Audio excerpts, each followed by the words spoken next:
Tak tě zdravím, Bohuši, dneska tady máš koblížek. Dobrý, viď? Vždycky se s tebou rozdělím. No. Pomalu. Pomalu. Nenažranče. No. No a co bys dělal sobotu a v neděli?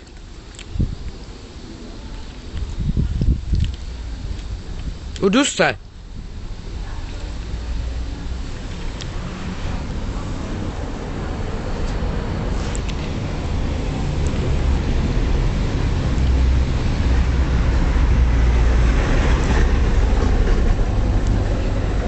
Na, ještě kousek.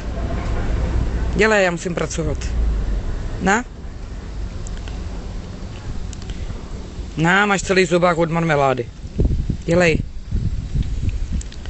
Dělej, já musím jít. Jo, marmeládičku, jo.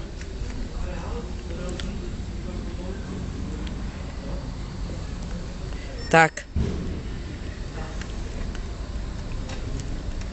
A stačí. Čau, Bohuš.